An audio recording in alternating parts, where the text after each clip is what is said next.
Thank you all for being here. The speaker next is a dear friend of mine, a man who has continued the kind of research that I've been doing for many years. He's one of the few speakers that speaks on the subject that we do, that has actually a really deep spiritual understanding of the subject. Many people talk about it academically, but few really understand the dark, mystical, secret establishment behind the subject of symbols and emblems and words and terms.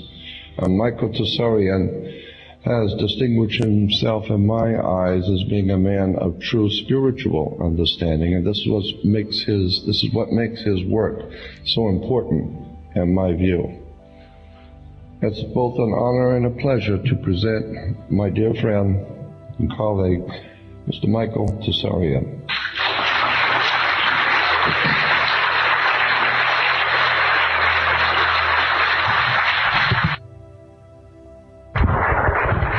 Thank you, Jordan. See you later. Thank you, Jordan. That's fine praise coming from the man who alone deserves the title of the world's most controversial speaker. It's good to be back with you all again for another year, remarkably, of Conspiracy Con. And I'd like to thank you all for being here for the conference and be with me now. I'd also like to especially thank Brian Hall for, again, working his ass off to pull this event together. It's a remarkable event. It's about truth. I think that I personally want to thank him. I think we should all thank him with some applause for that.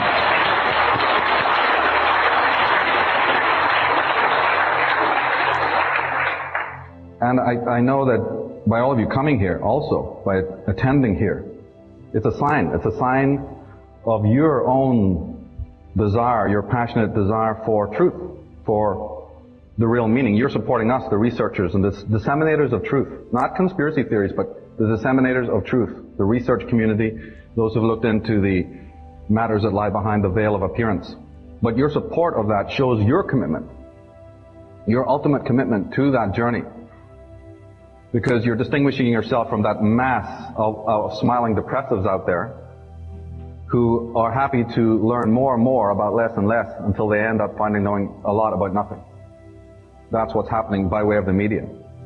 You're part of the people who want to expose this faux democracy of this two-party system, because that's coming down on us now. We have also the rise of fundamental evangelist Christian paradigms again, because that's a form of mind control that's worked for 2,000 years and it's back. So why reinvent the wheel, right? That's worked for thousands of years. Well, you wheel it out again. And we have to offset that. They have their own particular brand of sick theology that's helped drug the mass, drug the human child. And now, because of the age that we're in, and I'll be sharing more about that later, the astrological time that we're in, because we're in an age of awakening, because the child of humanity is ready to wake, he's straining at his chains, they're ready there with the injection for yet a larger dose of mind control, a larger dose of toxic, mind control drugs, so to keep you down. So you're straining at your chains, and they're ready to administer yet more of their poison. The patient, as he struggles to release himself, the more you struggle to release yourself, the more you're in danger, of a greater barrage of toxicity. Now, as Jordan has said many times, we're not going to understand the world we're living in unless we do understand the past. And anyone who's read my book on Atlantis, almost on the first page there, I even echo that and repeat that and say that, in fact, we better realize that even things that we have taken as being mythologies, things that we consider to be myths, they're about to happen. Things that we take for mythologies, St. George and his dragon, right? The fall of Lucifer, things we think are of the past, they're far from of the past. They might even be things of the future. I know that sounds like a paradox, but think about it.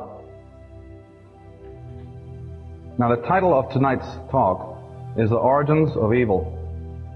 And if that sounds heavy, it is. I've got some fascinating things to share, and around about the middle of the presentation also, I'll be sharing something of the greatest importance with you concerning the origins of evil and concerning the climate that we find ourselves in politically. During the talk, you're going to discover, when you walk out that door, you will be in no doubt about it. If your ears are open, you're paying attention. By the time you walk out that door, you will know today why evil is in the world. I have been questioning that question since as far back as I can remember. It's what got me into all of this. The question of evil should be on the minds of every single human being in the world. It's not on the minds of everybody in the world, but it damn well should be. And if we don't resolve that and find out why we are so inhuman, where this injustice, cruelty, sadism comes from, we are actually bequeathing that question to our children. And everything else rests upon the foundation of that. Our empowerment lies on that question. And I have dedicated my whole life to that research with the help of mentors like Jordan.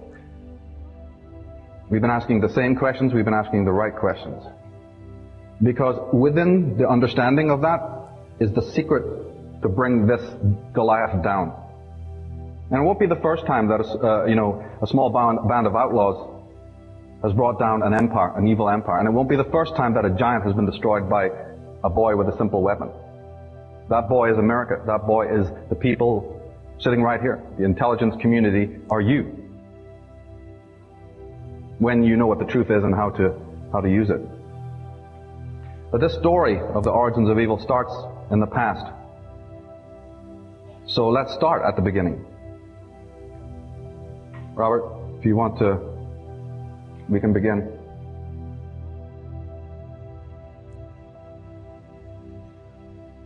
Now, if you look up the term conspiracy theory, it actually is a legitimate sociological term, by the way. And you can go to a sociological dictionary, a thing called a sociological dictionary, like the Collins Sociological Dictionary, and look up the term conspiracy theory. And it's perfectly understood to sociologists what that means. There's nothing negative or reprehensible about it. And in the caption, it usually says that a conspiracy theory is only something reprehensible if two things happen. One is if it is delivered in an outlandish, irrational manner. And B, if it is delivered without any decent proof or evidence. Now, as all of you have seen by being here just in the last couple of days, have you not heard eloquence from this podium? You've heard incredible eloquence. And you'll hear that from me. And you have also heard a lot of them back it up with, resources. And my work fits into that category too. I will present it in an eloquent way, and you will be given the proof. It's on the website, it's in my book, and there are sources. But as a matter of fact, you actually don't even have to be, you or your neighbors, into conspiracy theories at all. All you have to do to be here tonight, or be into the subject matter, is want to make sense of the world that you're living in. Now, you want to have to make sense of it rationally and passionately, I'm saying, not just because, your life sucks and you want some answers. No, I mean with the whole of your being. You want answers to this mystery that we call life. That we are participating in extraordinary beings living a very ordinary, thinking we're living an ordinary life. Now, if you want answers to the world out there, you've probably discovered by now that the corporate media ain't helping. Now, they're not only not going to help, they're going to make it worse. So that's why you have to pick up the slack on your own time, obviously, and come here. Now, Jordan asked an important question at last year's Conspiracy Con. He's asked it since 1992, and probably in his own life, God knows how far back he's been asking the same question. Very similar question to what I've been asking after years of researching this particular subject of secret societies, fraternities, whatnot. And that is, look, and I mean, the symbolism shows you already that something's up. If there are lower rungs, if there's lower tiers of the great power pyramid, then who is at the top of the power pyramid? You can't study this subject very long before you'll actually start asking that question. It's a good question. It needs to be answered.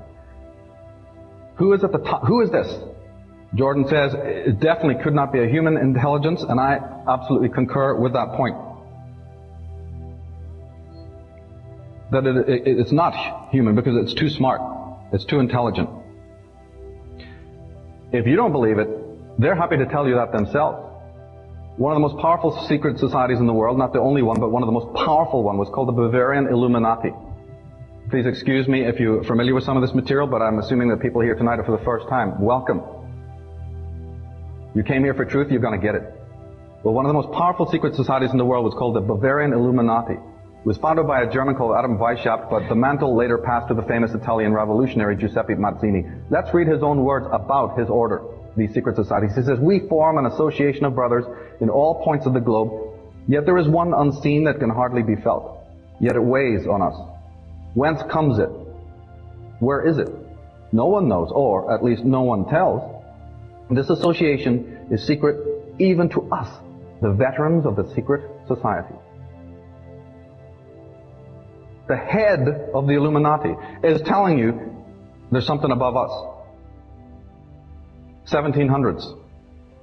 Well, let's come up a little bit more to date. American history, Walter Rathenau, German General Electric, a man who had a lot of say in American politics. 300 men, he says, all of whom know one another, direct the economic destiny of Europe and choose their successors from among themselves. Joseph Kennedy, and he should know, said that 50 men have run America, and that's a high figure. Benjamin Disraeli, the first Jewish Prime Minister of England, who spent his life uncovering the network of subversive organizations, said the world is run by very different personages from what is imagined by those who are not behind the scenes. And your own Supreme Court Justice Felix Frankfurter, he said that the real rulers in Washington are invisible and exercise power from behind the scenes. Senator Inouye says that there exists a shadowy government with its own air force, its own navy, its own fundraising mechanism, and the ability to pursue its own ideals of the national interest, free from all checks and balances, and free from the law itself. Hell, they created the law. You think they're bound by it? Think again. You're bound by it. They'll kick your door in. But you can't even stop them from the atrocities they're perpetrating on the world. Not yet, anyway. And as a general rule of thumb, to those who have studied this and are also beginning their study in this, let's just realize when it comes to these power hierarchs at the top of the pyramid that I'm talking about, as a general rule of thumb, it's not 100% true, but it's about 90% true. If you happen to see the rulers, the controllers, the kings, the princes, the dukes in the media, that means in magazines and newspapers and in encyclopedias and so forth, and history books and on TV, chances are they are not the architects of the programs and the policies that they are instigating. They are just what I refer to as the people's champions. They are just what I refer to in the book as overworld figures. With very few exceptions, they are not the architects of doom. I have a DVD coming out next year called Evil's Willing Servants, which will tell you who are the architects. That's a sort of a missing piece. But just for now, know that if you see them on, the fact that you just see them on television, or the fact that you see them in the common media, they're lower henchmen. Never forget that. It'll empower you to know that, because they are not the henchmen. They're power, drug, sick, perverted, toxic individuals who serve powers behind the scenes. There's no reason in the world to fear them. The symbolism confirms what I'm saying. Symbolism, the key is symbolism, symbol literacy. They may appear on paper, of course, as, at each other's throats, different parties, different networks, all appearing to have this faux democracy, this faux conflict. But as the symbolism clearly shows you, they all sit at Cecil Rhodes' round table. They all are comfortable, the criminals of the world, pretending through their faux conflict that the ship of state is also difficult to run, and the human race is just so hard to rein in and keep them all under order. We have to prevent war and bring peace. It's so damn difficult. Look at how difficult our job is. But whose table are they sitting around? What are the symbols telling you at the G7 summit? On paper again, it appears to be a two-party system. Is it? They're happy to tell you actually it's not. They don't going to tell you that verbally, but they're certainly going to tell you in other ways by the symbolism that they use, which I hope that most people in this room are able to decode. But think of the mass of humanity who are not. Ancient symbols being used in modern context, all over the media, all over the world. Languages, words, symbols, that we need to be able to understand what they mean. Doesn't mean the symbol inherently is negative, but it ties in with the fact that they have obediences and allegiances. Not only are these individuals using ancient sacred symbols, but they are a one-party system. Whatever way the coin falls, they win. But more than just using, sacred power symbols and whatnot, these individuals have hidden allegiances that you and I are not meant to know about. So, what allegiances? Well, if I'm making a promise to you, but I've got my fingers crossed behind my back, how good is that promise? Well, these characters have very much got their fingers crossed behind their back. They have allegiances, all right, that come before their allegiance to humanity and to the world and to the professed stuff that they're talking about. Here's a perfect example. In Washington, D.C., the statue of George Washington. The whole story is shown to you here. Let's read it. George Washington, it says under the plinth, underneath the bust, Freemason and first president. Let's read it again. Freemason and first president. Now, I'm not even American. I'm actually from Belfast, but I take offense to that statement. Should it not be first president and Freemason? It should be, but they're telling you how the pecking order works. What comes first? And underneath you have the Masonic G. So these behind-the-scenes allegiances come before, and you need to know about it. That's why you never get justice in the courts. That's why you never see any of these people are brought to justice, because of their allegiances that you need to know about that come long before their allegiances to you. Now, in the inception, let's not forget that your greatest enemy of this country wasn't the French, wasn't the Russians, wasn't the outer Mongolians, wasn't the Iraqis, it wasn't the Afghanis, wasn't the Arabs. Oh, guess what? Look it up in a history book. You tell me, who is your first enemy? England, Britain. Now, the British royals were not worried that force of arms had not secured America for them, right? Because basically they got their ass whipped 200 years ago. Don't let's get started with wondering what happened to America in the meantime to become so complacent. Let's leave that one aside. But armed force, they realized, was only one of many insidious strategies that the royals and their henchmen have used to undermine any rival. The Fabians were sent in as agents in the following years to do their work. Okay, they got plenty of other strategies. So President McKinley, Henry Ford, Howard Hughes, Charles Lindbergh Sr., Senator Joe McCarthy, and anyone else who knew what was happening were either politically or even physically assassinated. Now, who are these Fabians? They're a wing of the secret societies, and they believe in what's called the war of attrition. You should write that down. The war of attrition is very important. The Fabian Society, founded in 1883, played a catalytic role preaching the inevitability of gradualness in the movement towards a socialist society. Socialist is a secret society term, by the way, not a political term. We'll come to that later. Taking their name from the Roman warrior Fabius, who learned to wait patiently before striking a fatal blow against Hannibal. Hannibal is charging over mountains. Hannibal is plowing through jungles. He's hauling elephants across Asia Minor. He's busy crossing lakes. Well, Fabius is sitting whittling on a piece of wood, waiting patiently. Right? The spider in the web. Originally, before and during the American War of Independence, relations were good, very good, with many other powerful nations, like Russia, like France and Germany. People looked to America with respect and admiration. But the Vatican and the British had a great deal to lose if the world's other nations and governments began to base their political systems, you see, on the original American model, which was scintillating. The whole eyes of the world was watching.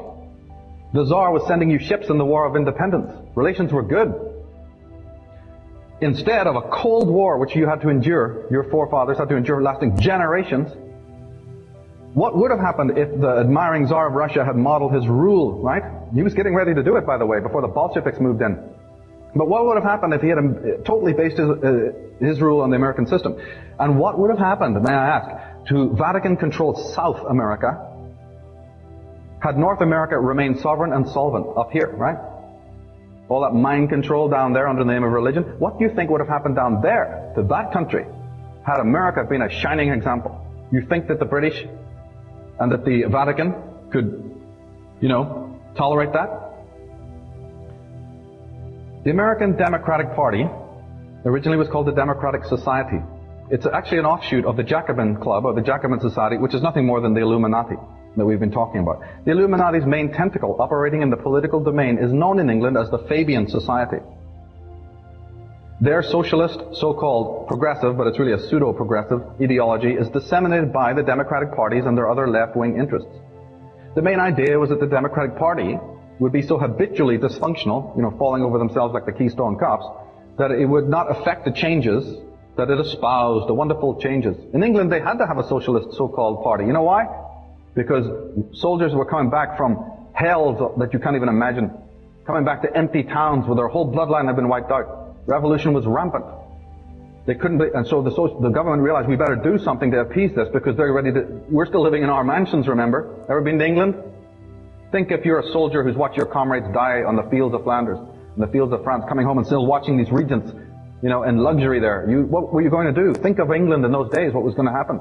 So they appeased the situation by giving you some welfare, giving you some free housing, a car that's practically useless, and a few other, little benefits to appease the foment that was coming.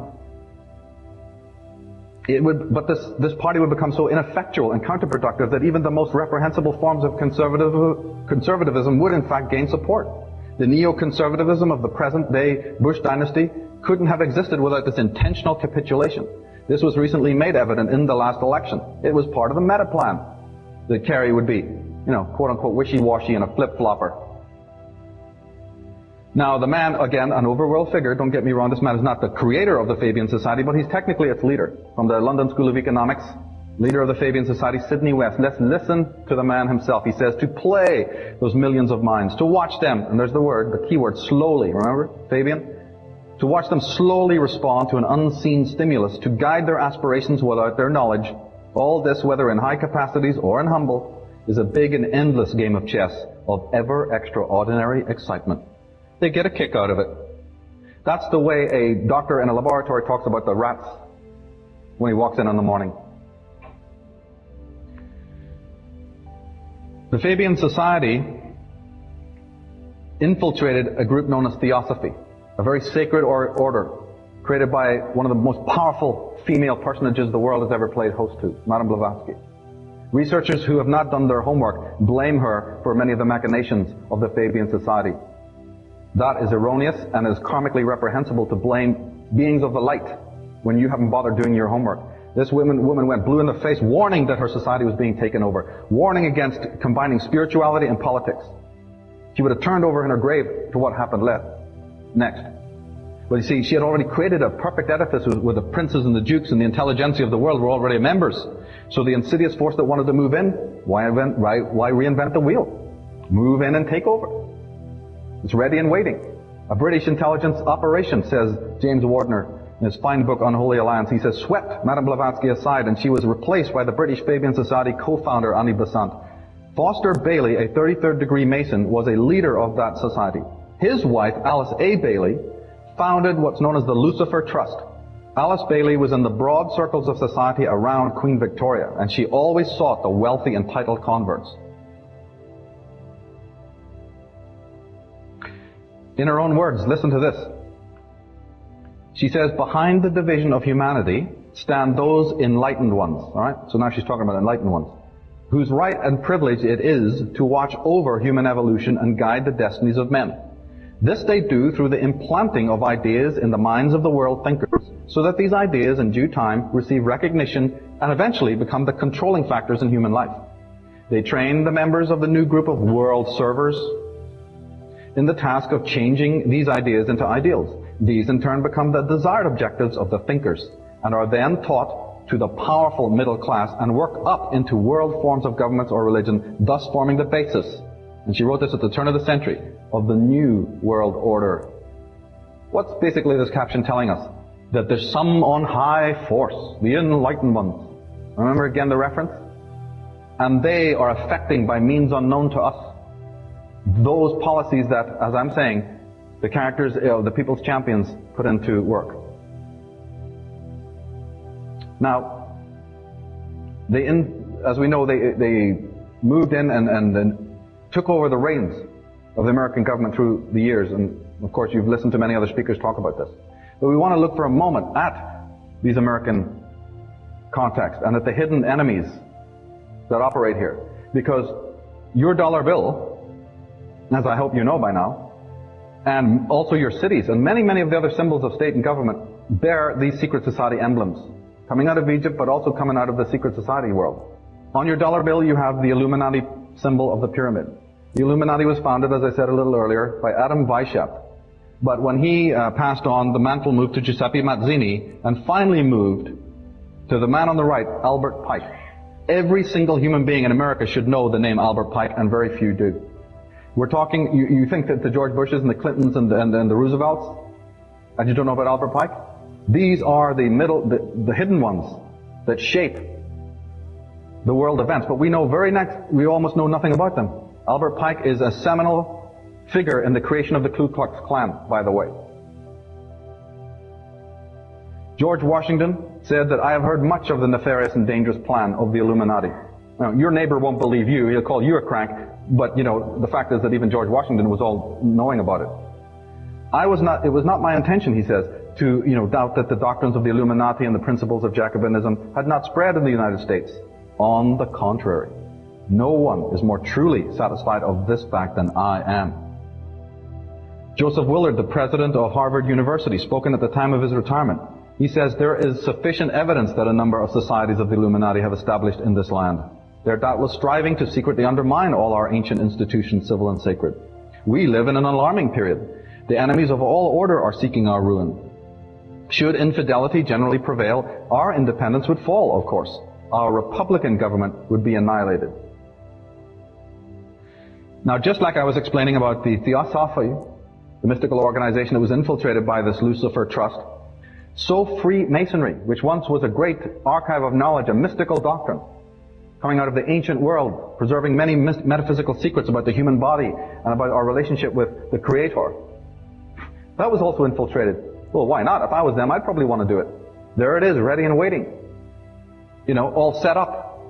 So this group of the Illuminati were able to infiltrate that as well. We'll read that in a minute.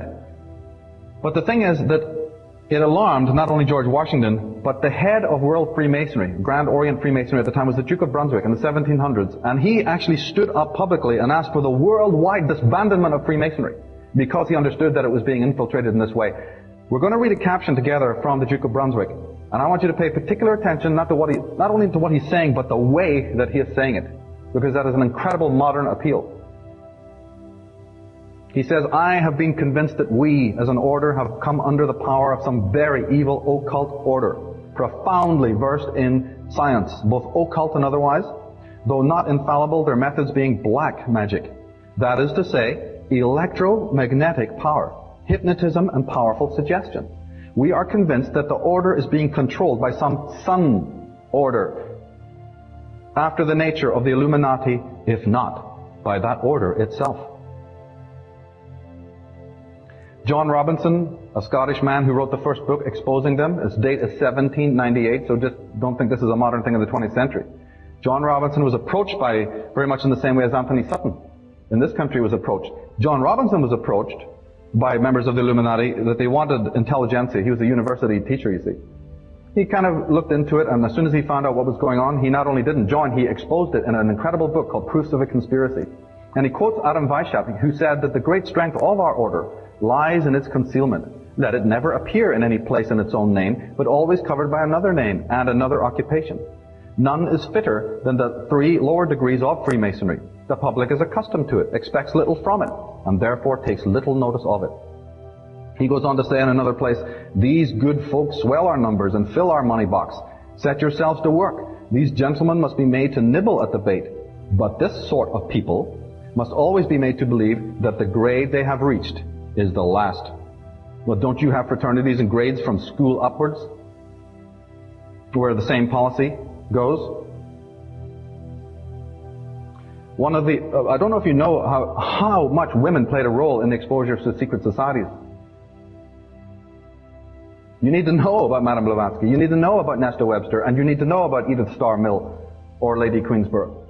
In her book, she says, at the turn of the century, she says, we must allow, quoting from Weishaupt, we must allow all the federations to continue just as they are, with their systems, their central authorities, and their diverse modes of correspondence between high grades of the same right, organized as they are at present, but we must create a super right, which will remain unknown, to which we will call those Masons of high degree, whom we shall select. Through this supreme right, we will govern all Freemasonry, which will become the one international center, the more powerful because its direction will be unknown. So, yes, full circle. All of these individuals, and in my other work, it's just voluminous how much information we've got on this, that they are talking about a hierarchy. The symbols tell you alone. There it is, the 2-dimensional, removed 14th level, with the eye, which I believe is the eye of Aton, the solar cult eye, officiating over the lower ranks. So just, no doubt about it, should there be. My work has been to expose exactly who those controllers are. And that journey took me into some mighty interesting avenues, I can tell you. To find out that, in fact, they are not necessarily human, but they are a coterie descended from, bloodline descended from, alien visitors from other planets. What? That's right. Alien visitors from other planets who visited our planet approximately between 30 and 50,000 years ago. And their interference in our destiny and the manipulation of history, we all need to really know about. We really have to understand this if we're going to make sense of our world. These individuals influenced our culture, our science. For instance, as Lawrence Gardner says, it took man over 1 million years to progress from using stones as he found them to the realization that they could be chipped and flaked to better purpose. It then took another 500,000 years before Neanderthal man mastered the concept of stone tools, and a further 50,000 years before crops were cultivated and metallurgy was discovered. Hence, he says, by all scales of evolutionary reckoning, we should still be as far removed from any basic understanding of mathematics, engineering, or science, but here we are, a mere 7,000 years later, landing probes on Mars. And he asked the all-important question, so how did we inherit this wisdom, and from whom? And then, just in case, I know preaching to the choir here, but just in case anybody's just straight in off the street and thinks that no alien visitors could ever visit this planet, they better read what Dr. Harrison H. Brown says from CIT. He estimates that virtually every star in our galaxy has a planetary system, in each of which 2 or 4 planets might have an Earth-like environment and chemistry that encourages our kind of life to exist. He gives the enormous figure of 100 billion stars with planets in the Milky Way galaxy alone, and get this, there are 450 billion of those galaxies. That makes you feel small. Good. But we don't have to look to scientists for that. My work is entirely based on the mythologies, of the ancient world, the legends. Oh yeah, they used to say it as old wives' tales, so nobody paid it any mind. But we don't have to look to science to wait to tell us what our forefathers were telling us all along. The scriptures, the apocryphal works, the Gnostic texts. Isaiah 13, they come from a far country, from the end of heaven, to destroy the whole land. Isaiah 6, who are these that fly in a cloud as the doves to their windows? Well, who indeed? They're known by many names all over the culture. Jack Barringer, a researcher in this very subject, who wrote a book called Past Shock, he says that there's at least 30,000 texts. And that's only the texts that are left after all the burnings and purgings. There's still in existence at least 30,000 texts talking about this visitation. And every single culture in the world, almost bar none, reveal them. The Nephilim, the Anakim, the giants, the Titans. The Indians know them as the Nagas. The Irish knew them as the Nadreds, which is a word that means serpent. And more recently, they're known as the Brotherhood of the Snake or the Serpent people. And we'll explain that why, because there's been a lot of disinformation about that from certain people within the research community. We'll clear that one up today, too. The word Nephilim, actually, which is the most common name for these individuals. The etymology of a Nephilim is uncertain, but the following explanations have been advanced. First, it may derive from nifal, which is a verb, from the verb to be extraordinary, or the extraordinary men. It may derive from the verb en-napal, which means the fallen ones from heaven. Supernatural beings, you see, although it could mean morally fallen men. Take your pick. The International Standard Bible Encyclopedia defines it as meaning unnaturally begotten men, bastards. From Nephel, abortion or miscarriage. Most modern versions of the Bible have left the word untranslated. The word also may come from Nephel, which means bad or strange birth, as I said, or from Kenephilim, which means the serpents. Now, these so-called fallen angels were extremely scientifically advanced humanoid beings who came to Earth after being forced to exit their own planet or planets. They had been expunged by opposition forces and pursued across the galaxy into our solar system. And some scientists now are thinking that the sun, in the same way that even Frank Herbert was talking about bending space, and using even the sun as an event horizon. The concept is now coming into science through individuals like Nazim Haramein that the sun is even a black hole by which you can, fly between the galaxies. It's not my forte, but I just want to put that out there. So they arrived into our space, into our solar system. Upon arrival, they set up an unmanned makeshift decoy center on the planet Tiamat, which once existed between Mars and Jupiter, but they actually took refuge on our Earth here, in many of its underground caverns. Tiamat was a vast ocean planet in our solar system, known from antiquity as the second sun. It was 15 times larger than our Earth, and it was an entire ocean planet. An entirely ocean planet. It wasn't a sun, but its atmosphere was so resplendent that the actual sun's rays, when shining on Tiamat, made it appear to people on Earth that it was a sun. And it was known as the second sun from antiquity. If you think that's kind of odd, just remember that Venus is like the second or third brightest orb in the sky and actually casts a shadow on our Earth on a moonless night. And Allen and Dallaire, in their book Cataclysm, these are top scientists from Oxford and Cambridge. I quote them a lot in the Atlantis book, because the science is in, by the way. This is not just some hokomania. The science is in for every single thing that you're hearing today. If we elevate the moon to planetary status, they say, as the Sumerians appear to have done, then we have a total of 10 planets orbiting the sun. Now, if you're into Zachariah Sitchin, this is all old news to you. On this basis, one planet is currently still missing from the earlier Sumerian total. Could there really have been another planet known to the Sumerians, as yet unknown to us or lost since their day? Well, wait a minute, Tiamat ain't there. Well, we do know what lies between Mars and Jupiter is the asteroid belt, right? That's right. Tiamat is not there today because it was destroyed by those pursuers of the Nephilim. This is what distinguishes my findings from Sitchin and from Velikovsky and others who research this field. Wonderful researchers, but I have found out something else, and that is that it was by humanoid. It wasn't some careering comets charging through our solar system. It was actually a humanoid intervention, the destruction of a planet 15 times larger than the Earth, made up entirely of oceans. Your enemy, you must think your enemy's pretty bad if you do that, right? But these guys were so convinced that the Nephilim were on Tiamat, they utterly obliterated, causing the almost unimaginable, magnetic storms and chaos in our universe.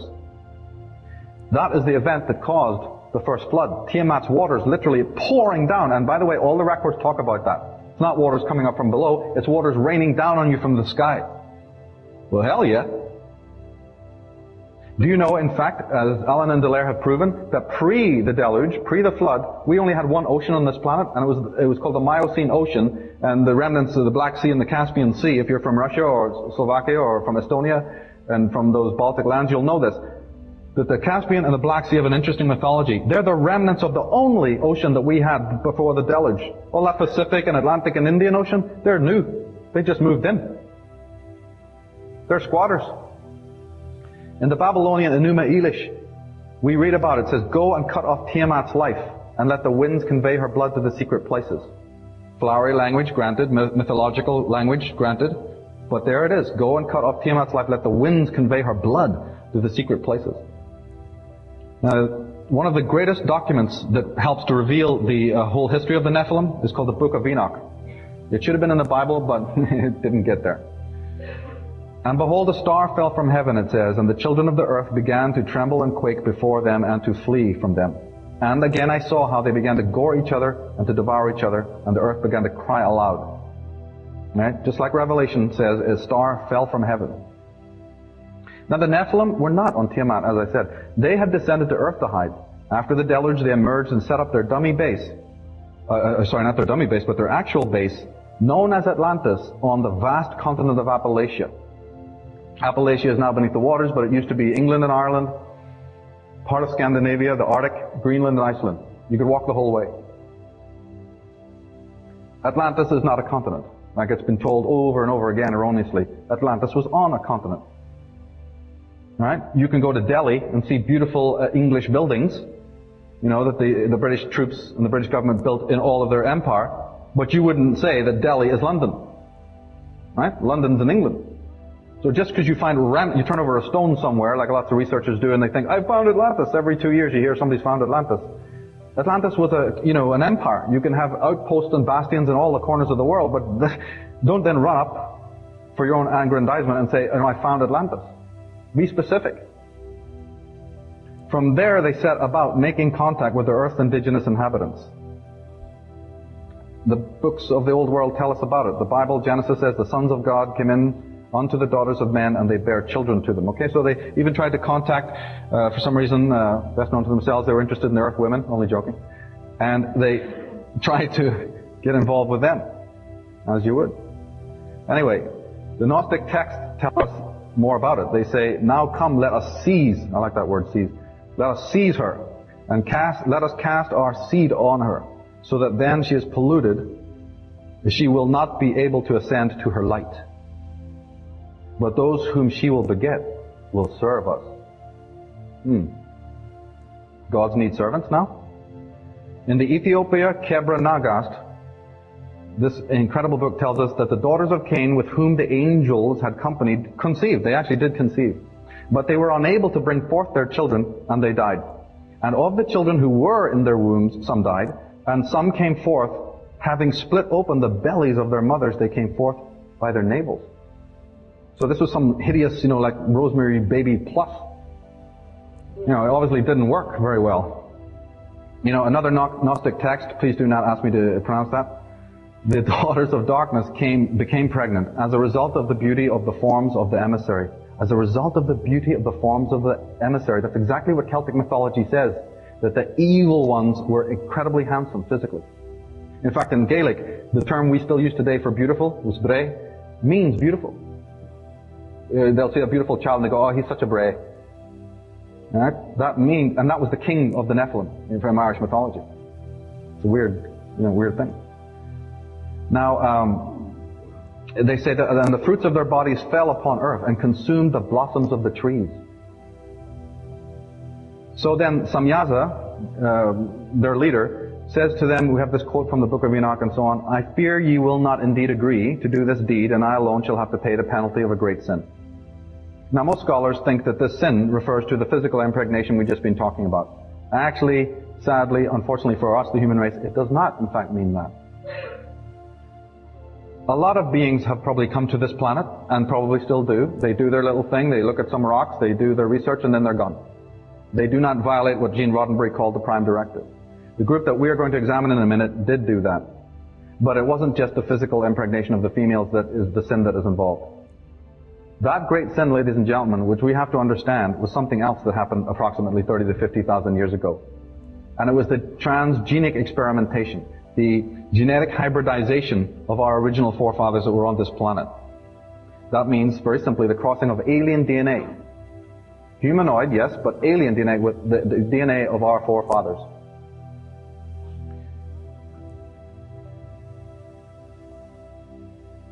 In Genesis 1 we read, and God said, let us make man in our image after our likeness. Let's not get into that whole thing about the hour right now. That's always been a bone of contention. I'd like to explore it, but we haven't got the time. Just let's focus on the fact that it's saying after our likeness. The gods are making man in their likeness. Corinthians backs this up. We read, the first man, Adam, became a living being, the last Adam, a life-giving spirit. 2 atoms? Well, wait a minute. How come we never learned that in Sunday school? What's this 2 atoms bit? The spiritual did not come first, says the passage, but the natural, and after that the spiritual. The first man was of the dust of the earth, the second man from heaven. It sounds unspiritual until you decode it. They're literally telling you that the first man, Adam, was of the earth, and the second one is a creation from up there, from the heavens. He's spiritual. That word is so colored that we think it means something holy. It doesn't. It means not of the earth. Another term you might want to use in reference to this is the firstborn. This is a reference to these sons of the serpent, the first, beings that they created. This hybrid race, also known, I believe, as the race of the Elohim. So when you hear about the Jehovahs and the Elohims, that's what you're hearing about. The term that I prefer to use, more modern term in my book, is Homo Atlantis, because this being actually was created on Atlantis. And what a remarkable being indeed. And we're talking to the alien side, it's Mr. Spock, plus thousands of years. Very, very advanced technological beings. And then something else that the alien masters didn't have and probably didn't even understand. The human component, which I believe had the moral sensibility, the violet ray. At least it had the connection to the Earth Mother, the Matrix. A remarkable entity. And we are, in fact, descended from him. George Norrie asked me last night, do you mean that every single is there anybody with a pure, human blood? No, they're not. Every single being today has a various, cocktail of this. We're going to explore that more in a minute. However, the sons of the serpent, the Elohim, you see, had it all turned on. They were just equally intelligent, and I believe they're actually a little bit more, grounded and intelligent than even their masters. So to cut a very long story short, they decided, wait a minute, this servitude bit, no, we're not into that gig. We want to, blow this status quo. So after an undiscernible time, undisclosed time, they decided to exodus. They decided to leave the continent of Appalachia, to vacate. And they did so, and they set up their own base on another continent on our planet at that time, which was known as Oceania, or better known as Lemuria. And they set up their own thriving culture there. And many of the scholars who look into this say that it's all the high culture, you know, the Mozarts, the Beethovens, the Salvador Dali's, the whatnot. That's where that's coming from. Okay? Lemuria is an interesting name. Etymology tells us an awful lot. It means the land ancestral, land of the ancestors from Mu or Muhadevi, the Hindu mother goddess. This goddess was the personification of Lemuria itself, the motherland of humanity. Shiva, her counterpart, the great father of humanity. An Indian Tamil text, the Silabadarakan, says that describes a lost continent in the Pacific and Indian Ocean. It calls the Kamai Nadu, or the Kamari Kundum, that is, means the dragon land of the immortal serpent. The rebellion and exodus of the sons compelled the Atlanteans to return to their drawing boards. They began a second major hybridization program and created a Mark II being that we can call Adamic. These beings were of both sexes, but in the beginning they could not reproduce. They made excellent servants in the garden.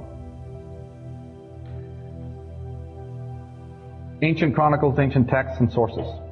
We know that when the conquistadors got to South America, you know, Zamaraga and these bishops and cardinals were just burning and desecrating the ancient chronicles all over the world, but they especially did it in South America.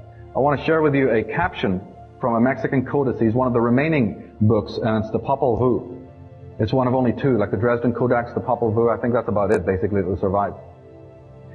I want to read this with you, and again, if this is any example of what these many burned books contained, and I do believe it is, we can understand why they were burned.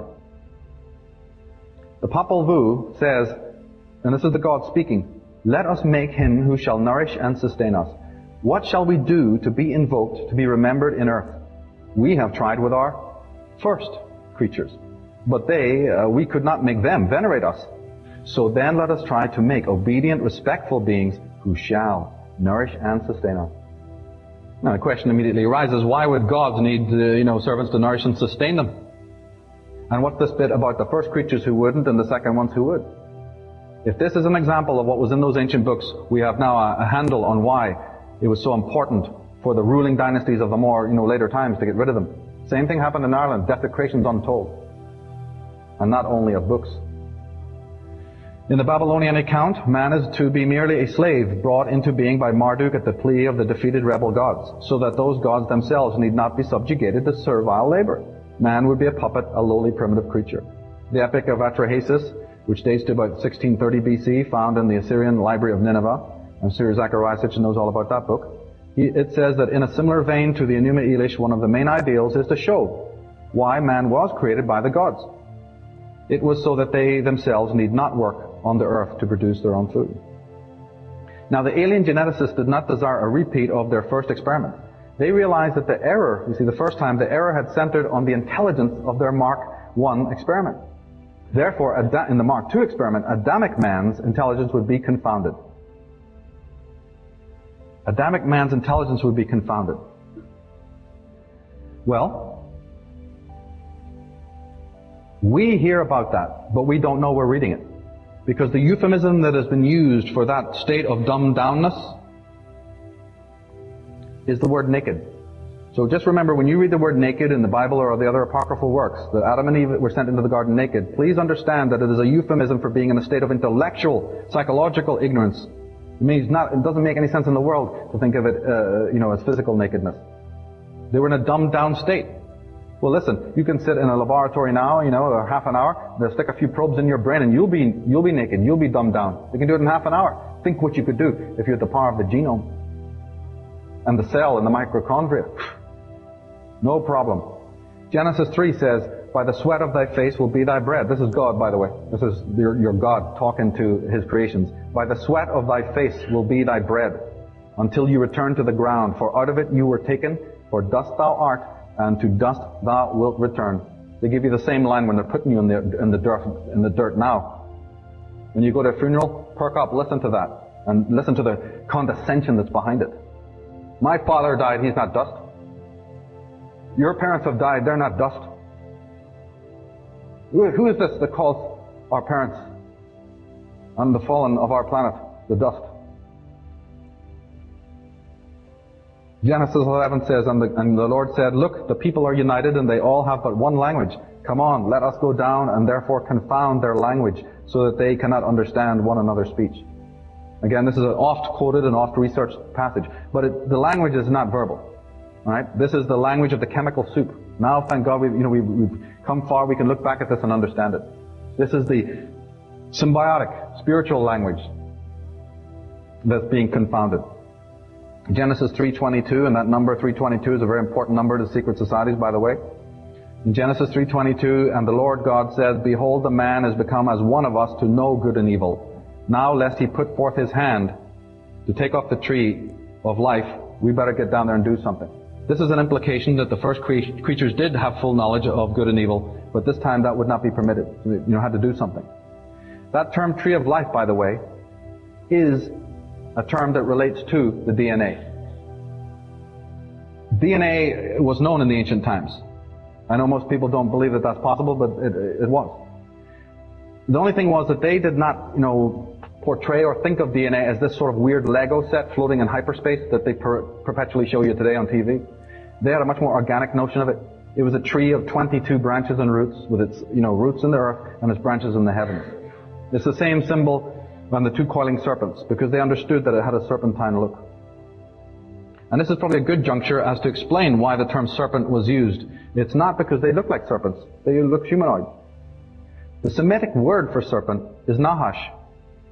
And that word also has a second meaning of discovery, to find out. So evidently this refers to science. Therefore the Nephilim were super scientists. And the term serpent stuck because that's what it means. Because under the microscope they've actually looked at it, and the DNA helix looks like a serpentine shape. Therefore those who were the scientists, as the medical profession and conglomerate still use today, the caduceus of Hermes, right? Those who had the knowledge of that would wear the logo or be called the serpent people. Not because they had scales and looked like serpent people. In Genesis 2 it says, and the Lord God formed man from the dust of the ground and breathed into his nostrils the breath of life, and man became a living soul. You see on the God who's doing this, you see what? The twin serpents of the DNA. You always see that if you look at the great mythologies of the world. The Indian shamans, Native American shaman, using the double, the serpents. In that previous picture, you not only saw the twin serpents, but you saw this thing that all the gods of Egypt hold. It's called the Ankh. And everybody's got a theory about the Ankh. It's meant to be breath, it's meant to be life, it's meant to be the union of opposites, and of course that's true. But actually, ancient people, like Hebrew and the ancient languages, did not use vowels. So we have many words come down to us that use only strong consonants, or what would have passed for consonants. The word Ankh, by the way, if you add in the other sound values, is actually the word Anu, right? N-K, not he. So just know from now on that the Ankh, if you see the god holding the Ankh, it literally is the composite word of the word Anunnaki, which is known as the word for the fallen angels, or the gods from on high, Ananaje, the heavenly serpents. So that's what the Ankh really stands for. But we find serpent symbols all over the place. We find them in the modern milieu as well. We find words of power that we don't mean anything in English, but until you discover what is being said. What is the serpent that encoils Euroborically? What is the Pentium, the room of the five, or the Serpentium? We have symbolism that has always troubled me. We've got Knights of Templar crosses, Maltese crosses. We've got green dragons crowned, devouring human beings. Where do these symbols come from? Why are they being used? The Italian Prime Minister Berlusconi, here's his house. Instead of having a paddling pool for the kiddies out in the front garden, now he prefers a black serpent eating a human being. I'd love to hear the story that he tells you when you ask him, hey mate, where you got that, black serpent in the garden that's eating a fella, He goes, it's a tattoo. But the fact of the matter is, even the positioning of these people's houses are on special vortexes. There's a subject, it's very important to understand, related to archoastronomy and geomancy, about why, like the ancient fathers did this. They put symbols in the earth, did they not? Well, it's happening again.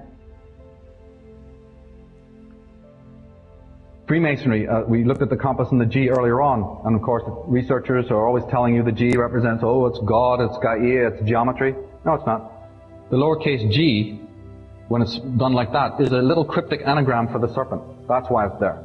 Because the Masons, now being infiltrated and so forth, right, are doing the work. That's why George, there's lots of kings called George. The Georgus, St. George and the Dragon, right? George and the Dragon, not James and the Dragon or Johnny and the Dragon. It's George and the Dragon. Because the G is important. Don't believe me? Think I'm making it up? They're happy to tell you. There is the serpent G in connection to the gene trust. And they're asking you to be a part of history. Yeah, their history. But we have to get symbolically literate because they're showing you ancient symbols out of the world of religion and theocracy and theology, right? Always when they're dealing with high-end science. We just think it's a cute design and don't think of it anymore. But everywhere you see something spiritual, it's always alongside high technology, right? Every time you see something about genes, it's some meditation pose or spirituality. Every time you see the DNA, they're talking serpents and trees. Here's the one for the countdown of war, the latest war, when war was declared in Iraq recently. This is the cover of Time magazine. They're calling it a special report.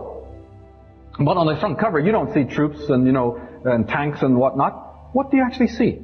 Right? Here we have a countdown to war, but we get, the main story is solving the mysteries of DNA. We're going to find out what the connection is, but look at the symbolism. Solving the mysteries of DNA, and they're showing you from the book of Genesis. The tree of life, the primal parents, and the DNA serpentine spiral. Did they know something we don't know? Now the Lemurians, or the sons of the serpents, became aware of their creator's second experiments, you see. See, on Lemuria, this other coterie of basically enlightened beings, they're not dumb, They're watching their forefathers on Atlantis, thinking they might get up to this. So the Lemurians actually do become aware of their creator's second experiments. Now they have a dilemma, realizing that the race of Adam, you see, was in fact kindred to themselves. They both possessed the human DNA. It was therefore decided that representatives would be sent to Atlantis to dialogue with the enslaved and dumbed down Adams and Eves. Thus we have the story, corrupted later, of the serpent entering the garden. So the book of Genesis is completely upside down. Completely upside down. And if you study the artwork of the great masters who knew what we're talking about today, you will see in their symbolism of the androgynous serpent and how he's trying to free as opposed to tempt anyone. Now, the story goes, you see, that the sons entered into the gardens and spoke with their genetic cousins. They counseled them to throw off their chains of servitude and accompany them back to Lemuria, where they would be initiated into all that had been hidden from them. It is written that the Adams were resistant to the invitation. Right? The Adams were just not getting it. But fortunately, the responses of the Eves was different. The ancient mythologies talk about that the Eves were mysteriously attracted to these visitors, and were heeding them, and are basically responsible for this exodus. This is very much important to know because it ties into why women have been marginalized henceforth. In fact, Madame Blavatsky puts it this way. She says the appellation Satan, that means the word Satan in Hebrew, belongs by right to the first and cruelest adversary of all other gods, Jehovah, and not in the serpent which spoke only words of sympathy and wisdom. How right she is. And in book of Genesis we hear the hatred, you see, towards the female for doing this. This caption that we're going to read now is meant to be to the serpent, but it is not. It is to somebody else. And it says, because thou hast done this, thou art cursed above all cattle and above every beast of the field. Upon thy belly thou wilt go, and dust shalt thou eat all the days of thy life. Women committed a certain crime, quote unquote, 13,500 years ago, for which they have never been forgiven. That is why they have not held any office worth anything. Don't be fooled by what you see on today's history books. As Leonard Shlain puts it, when we look back across the historical time of patriarchy, there seems to be some terrible inevitability, a relentless desire to crush the female essence. And he admits it. This is a top scientist from San Francisco, but he admits it. The question of why is one of the most puzzling of our time. So we come full circle. What does this have to do with the origins of evil? In the preface of the Atlantis book, it says, during the next 10 years, the human race is destined to finally discover the true origins and destiny. As part of this discovery, we have to address the overwhelmingly important question of how the phenomena of evil came into the world and into the consciousness of Earth's human inhabitants. What we need to reveal now and understand is that it is this genetic, transgenic experimentation. It is exactly the consequences of this experimentation that caused what we now call the evil to come into existence. It's time for that fact to be known. It's not nature that did it. Nature, which is in perfect balance from the biggest neutron star to the smallest quanta. Why would it put a proclivity so deadly in its highest creation to undermine its own order? To even, embody such a monstrous idea is to be utterly under the worst kind of mind control. Because if nature is dumb and made a mistake and kind of blew it, then aren't we then justified in the slaughter of nature and the degradation of nature and the indigenous people that are also in harmony with nature and the animals which are our brethren and our teachers? Look what happens when you embody such a lie. No, ladies and gentlemen, it is constant tinkering and tampering with the inviolable laws of nature that cause such things like evil to come in the world. It's not some Darwinian blunder. What a notion. How dare we think that when we have a universe in perfect balance all around us? The very word Adam means cut off or divided. Adam comes from Adom, meaning the divided one. Well, yes, if you're divided inside, if you're schizophrenic inside, if you're bipolar, we're not even talking psychologically, we're talking genetically, right? If you have bipolarity on that depth of your level, then it echoes through your being. If we are psychologically, emotionally, genetically schizoid, aren't we going to create a schizogenic society? So you can wave all the placards you want, and you can try to, mend the problem by running around in the streets and getting into the political pigsty. But haven't we seen that nothing's ever got done that way? Because we're not even focusing on the right place. We are generating it from within. You can't scrub the outside of a suitcase to clean the laundry inside. Well, you can try. It'll be a comedy for everybody watching. Comic relief. But I think your laundry is going to remain exactly as dirty as it is. You can't make a dish and, just say, oh, I don't have any salt, but this stuff called sugar looks like the same, it'll do. And hope that, that you can exchange those two ingredients and that the dish is going to come out fine. Just because it looks the same. In fact, Leonard Shlain, talking about this, recounts Plato, and we read something absolutely remarkable, which has meaning for everyone here. Zeus gathered the gods in council to express his concern that these unusual creatures would one day challenge their hegemony. He was loath to exterminate them with his thunderbolts, though, because there would be no one to bring the gods offerings. No hot coffee in the morning, no remote control for the TV, it sucks, He solved the problem by putting each creature into a trance and then splitting it down the middle. Upon awakening, each half only dimly remembered what it had been prior to being cleft in two. Zeus explained to the assembled gods and goddesses the cleverness of his scheme. These creatures would no longer pose a threat to the gods because they would dissipate their considerable energy by spending the rest of their days searching for their missing halves. Does that sound familiar? Leonard Shlain goes on to say in another book, Eve's descendants have steadily accumulated the power to destroy each other in an unholy Armageddon, and like sleepwalkers are shuffling towards a planetary ecological disaster. How could a slight 5-foot-tall, two-legged animal create such sublimity and then wreak so much havoc in so minuscule an interval in Earth's history? You'll walk out that door and you'll know why. Erich Fromm, the great German sociologist and social critic, says that the detailed description of the life of primitive hunters and food gatherers has shown that man, at least as he fully emerged 50,000 years ago, was most likely not the brutal, destructive, cruel being, and hence not the prototype of man the killer that we find in more developed stages of evolution. So he's dating it. He's saying, say about before 50,000 years ago, there's no evidence to show that man had these capacities for inhumanity that we have now.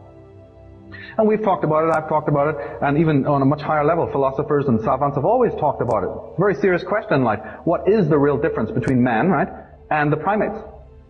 Or man and beast? The only trouble is, do you really want to know the answer? It isn't pretty. Man differs from the animal, all right, by the fact that he is a killer. He, the only primate that kills and tortures members of his own species without any reason, either biological or economic, and who feels satisfaction in doing so. I've lived in Ireland, I've seen it. Tolkien was in the trenches, he saw it.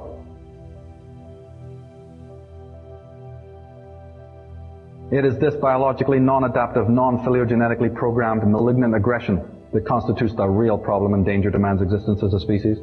The most ample and horrifying documentation for seemingly spontaneous forms of destructiveness are on the record of civilized history. The history of war is a report of ruthless and indiscriminate killing and torture whose victims are men, women, and children.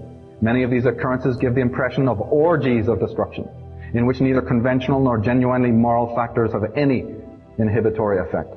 There is hardly a destructive act human imagination could think of that has not been acted out again and again. Schlein says that in regards to aggression, creation is a nightmare spectacle taking place on a planet that has been soaked for hundreds of millions of years in the blood of all its creatures.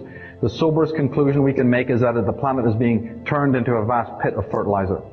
The major rise in killing prowess occurred primarily in the last 100,000 years, and look at this.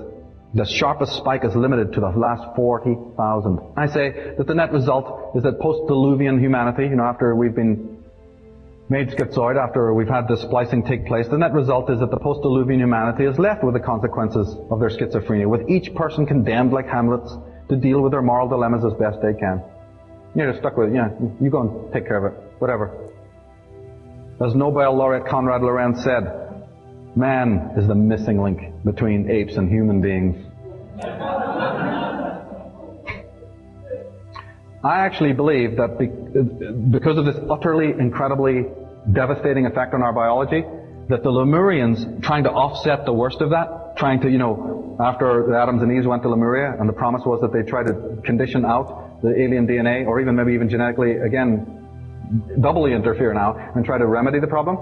But I actually believe, just for your interest, because I know many of you are into the mystical tradition, I also believe, and we can talk about this later, that the yogic systems actually probably date from the time of Lemuria. They may have been devised for the express purpose of combating the alien proclivities or for conditioning out the alien DNA. These problematic yogic processes were merely one of the methods chosen to deal with his biological and psychological legacy. Basically, yoga had to do with cleansing and hygiene. It didn't have to do with meeting God and sitting at the right hand of Jesus and all that stuff. It had to do with cleaning your psyche. Many of the practices of yoga, which means to link back or tie together, make greater sense when understood in this context. It's just an interesting thing. However, when the Atlanteans found out that they're perfect slaves, when they wake up and there is no coffee and there is no remote control and there's no slippers under the bed, and then they go out and find out that their perfect slave has been seduced away by their first slave, they ain't happy. So unhappy are they that they actually unleashed a war, a global nuclear war on the Lemurians, on our planet 13,000 years ago. The Lemurians, not being backward, retaliated. And we have, as all the mythologies of the world, I'm sorry, if you're not familiar with mythologies, this is going to come as like a big shock and you're not going to believe it. But do your homework and you'll find out that all the mythologies of the world talk about this, the war of the gods. And when they're talking about the war of the gods, they're also talking about the super weaponry involved. And they're also talking about psychic abilities, psychic violence taking place. This incredible global nuclear war is meant to have irradiated all the moisture in our atmosphere and also caused, magnetic storms in the ionosphere and in the Roche field limit. It had devastating consequences. And I actually believe that the radiation and fallout from that may actually have created some of the idioms that we read when we're talking about the gods. Their gigantic height, the giants, or the pied nature of their skin, or the three eyes, all that famous stuff from mythology. You can take it either way. Either the giants came here and they were giants already. Huge. I actually do believe that also. But I think another contributing factor was simply the fallout. So when you're reading these weird, anecdotes and you go, this is nonsense, this is for the kids. Think again. The radiation and fallout can cause those peculiarities that you read about in the descriptions of Osiris, and Set and all the different gods and the way that they appeared. Here's the dig that's happening now in Saudi Arabia, digging up the gods. And nuclear radiation is thought to have dramatically affected the pineal and pituitary glands, the endocrine system, and the DNA. This, together with massive changes in earth magnetism, led to all kinds of biological maladies. Giantism, disfigurement, vampirism, autism, hyperpigmentation, carnivorousness are all thought to have related to this. You look at the cave art you see in the Venus of Willendorf's figures, and even the little people. What's that all about? All over the world, human footprints have been found alongside dinosaur tracks. Some of those footprints are 15 inches long.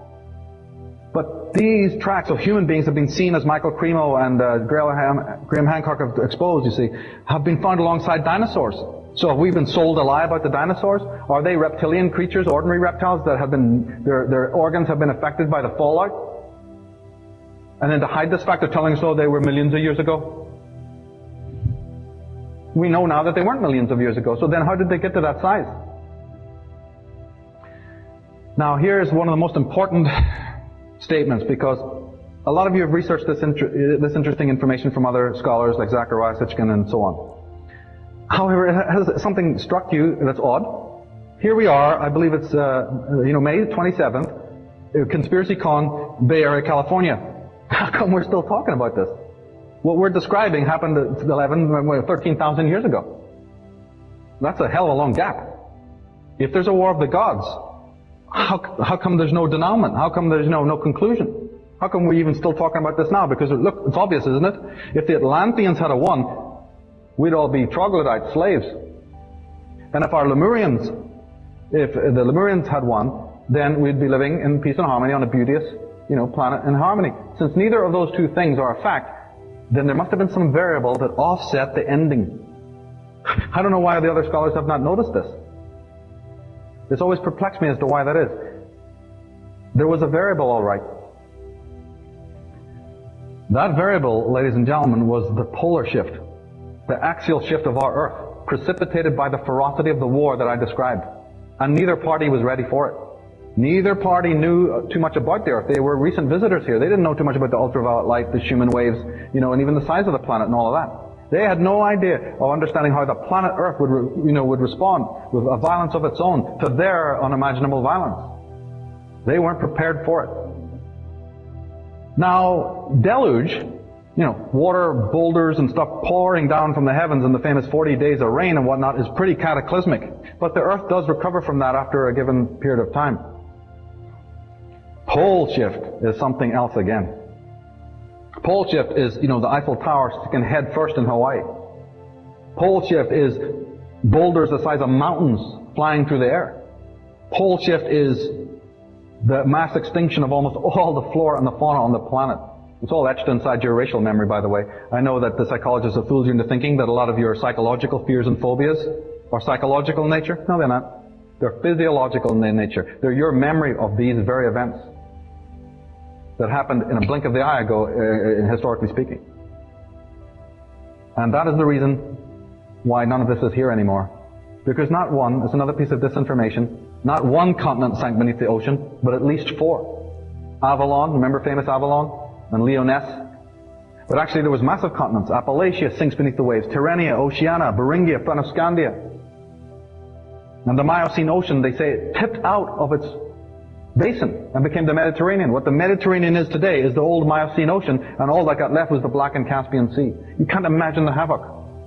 Allen and Dallaire go into describing it in their books. I have abstractions in my book of their work and talk about it also. The world reels, the world dies. Atlas actually means, Atlas coming from Atlantis, the word actually means the one who could not withstand the skies. Ireland is actually known today to be called the Blessed or Fortunate Isles. Why? Because it was known to the people there, you see, that it had actually survived this cataclysm. That's why it was given that name. The Egyptian papyrus says that south becomes north and the earth turns over. The Bible and the apocryphal works tell us the earth is utterly broken down, moved exceedingly. Moved exceedingly? Isaiah 24 says, Behold, the Lord maketh the earth empty, and maketh it waste, and turneth it upside down, and scattereth abroad the inhabitants thereof. What, this writer's on drugs now? Oh no. 2 Peter 3 says, For this they were willingly ignorant. I love that, willingly ignorant. The world that then was, being overflowed with water, perished.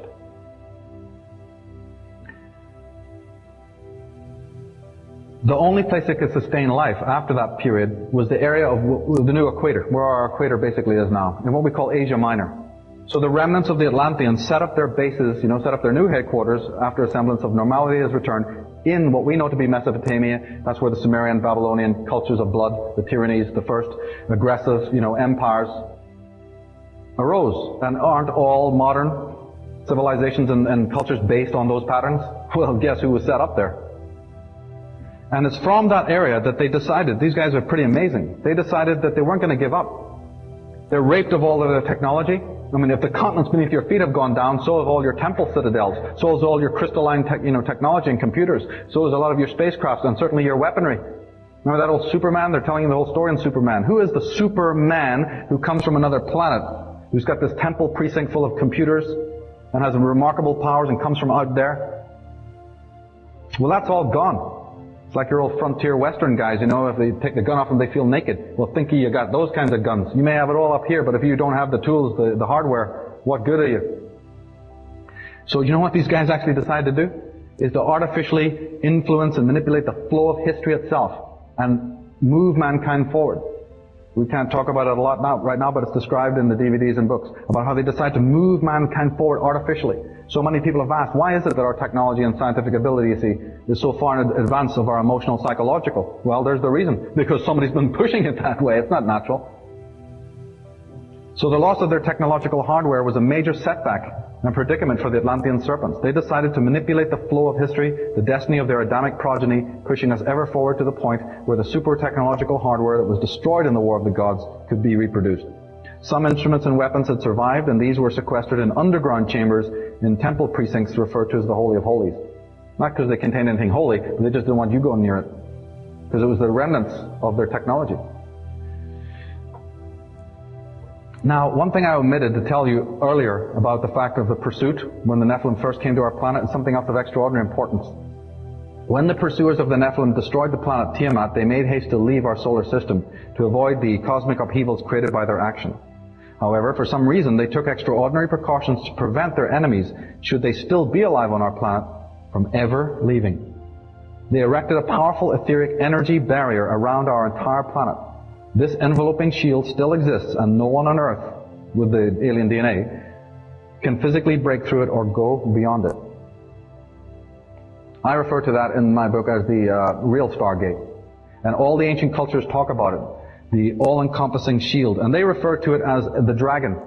It's always shown as the dragon, surrounding something of great price. Even rings today, you'll buy jewelry with a dragon, encircling a pearl or a diamond or a gem. Where does that image come from?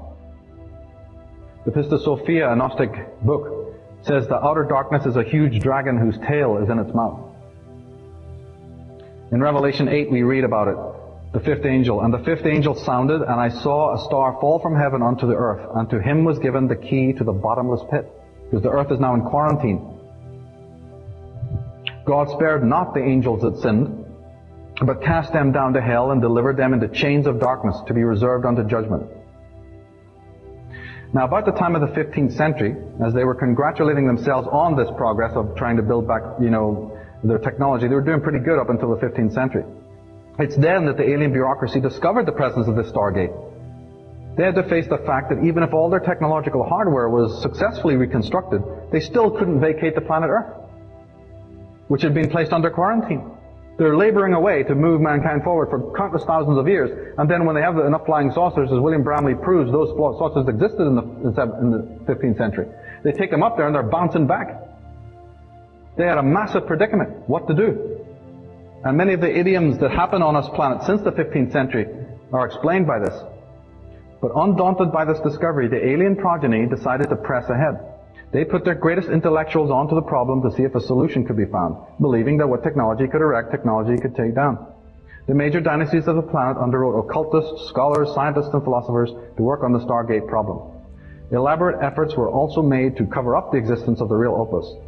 The perfect covers came to be that of both science and occultism. And it was so effective that even today most students or practitioners of both science and magic are unaware of the practical importance of their work and to whom it is of benefit. Those of the inner sanctums also adopt clever cover acts and stories in order to be able to work undetected. Fronts are utilized by all major criminal syndicates, and it's no different with the children of the Nephilim, who have a great deal to hide from public view. And the top of the Nephilim bloodline during the 15th century was Queen Elizabeth I, the Virgin Queen. And she put her top mystics and scientists onto the job. The man on the left is John Dee, her own court astrologer, and he worked also with a clairvoyant from Ireland called Edward Kelly. And they were put onto the problem. Dee is an interesting character because he turns out to be the original 007. He used to sign his name 007. And he also is the creator of the British intelligence, secret intelligence, the first ever secret police of the world that's now MI5. And the symbol is very curious, isn't it? Because it looks remarkably similar, does it not, to the symbols we were looking at a little earlier. Now, John Dee was one of the most powerful black magicians in history. He decided that it would be better to contact pan-dimensional intelligences to solve their little problem of quarantine. Via his system of magic and divination, he succeeded in opening a portal to these fourth-dimensional entities, or oversouls. Dee became a living macroscope. This is not the first time in Earth history when such a forbidden rite was undertaken. Every time it occurs, it has the severest repercussions for history. Macroscope? That's right.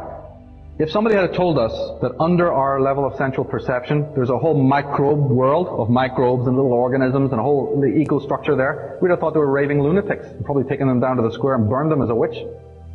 But then along comes the invention of the microscope, and suddenly we're convinced and, roll over and forget about it. Well, above the level of human perception are the macrobes, right? Oversouls.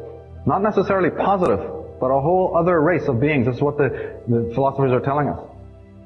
And John Dee decided that he has to contact those individuals to see if they have any answers to the problem. And they did.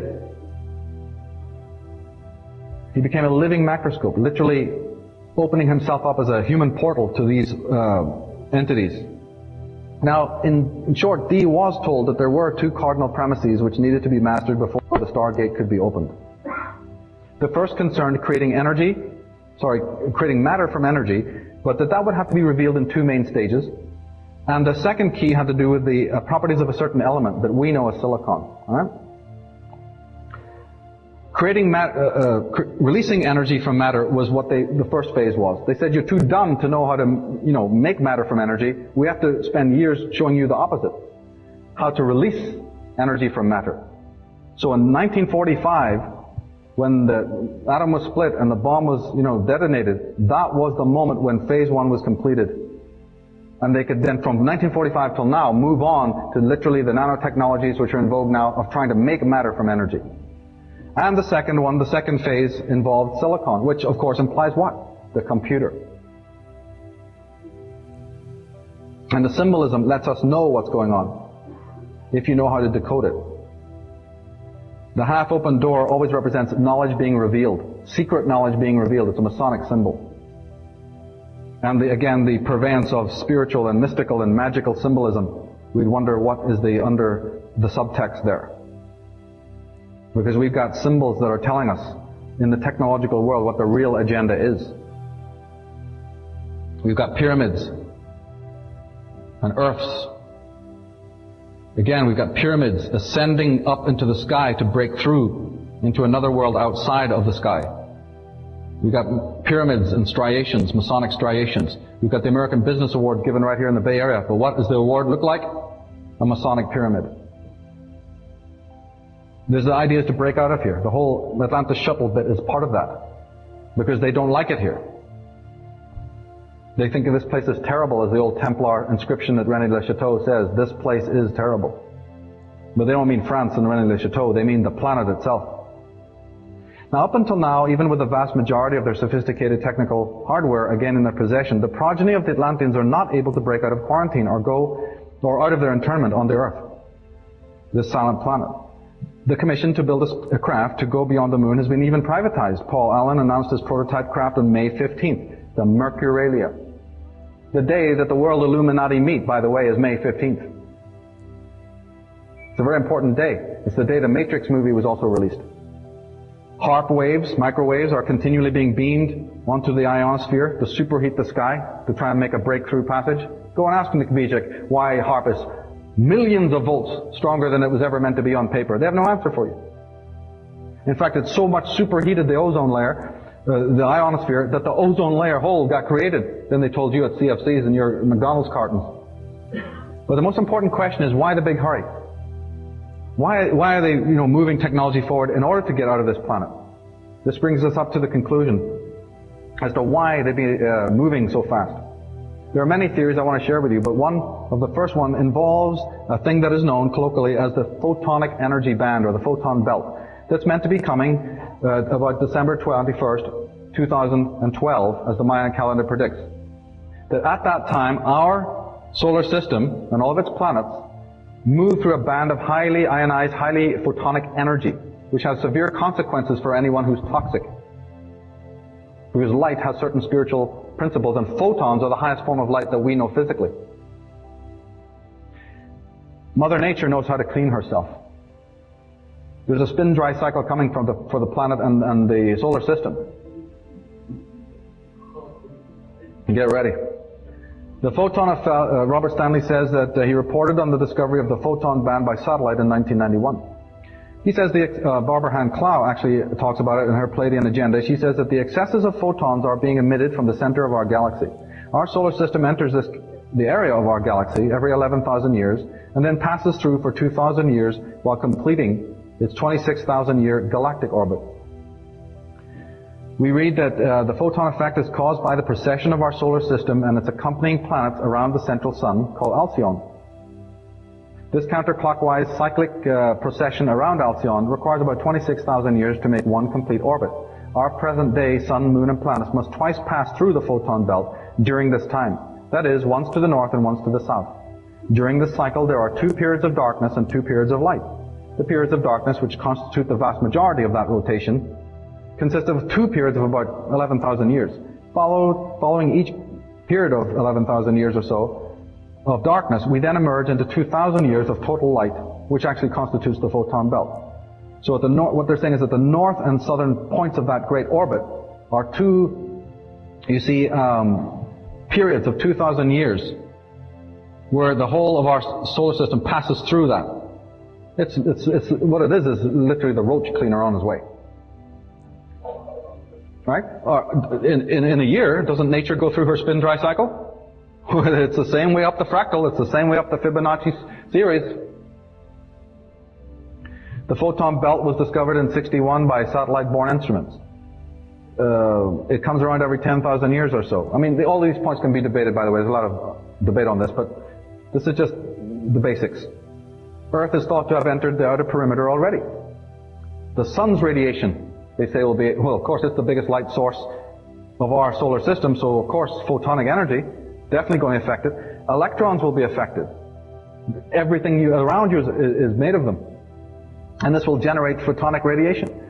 If the sun enters the belt first, it will disappear and and darkness will ensue. That's the famous 3 days of darkness. If the earth does, then the entire sky will appear to be on fire. All things will emit light and phosphorescence. Darkness will not exist. And some people are even speculating that it'll affect our DNA. Deepak Chopra says that photons come out of nowhere. They cannot be stored. They can barely be pinned down in time. And they have no home in space whatsoever. That is, light occupies no volume and has no mass. The similarity between a thought, and this is interesting, the similarity between a thought and a photon is very deep. Both are born in the region beyond space and time where nature controls all processes in that void which is full of creative intelligence. So it's connected. Light and thought are connected. Jeremy Narbury, talking about the biophotonic action, says, in the early 1980s, thanks to the development of a sophisticated measurement device, a team of scientists demonstrated that the cells of all living beings emit photons at a rate of up to approximately 100 units per second per square centimeter of surface area. They also showed that DNA, well, literally was the source of that photonic emission. So photon band equals changes in your DNA. Whatever the changes are, it doesn't concern me that much. But I just want to know there's a link. Well, hasn't the mythologies and the religions been telling us that anyway? That you are the temple of God, the sun of the universe is inside you, you're the intelligence? So we have the photon band concept, but there's something else that needs to be understood. Constellational alignments. In my DVD 2012, that's what this deals with.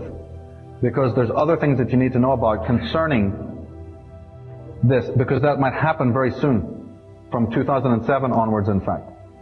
And the most famous one of those, of course, is the Maya date of 2012 and the so-called Age of Revealing.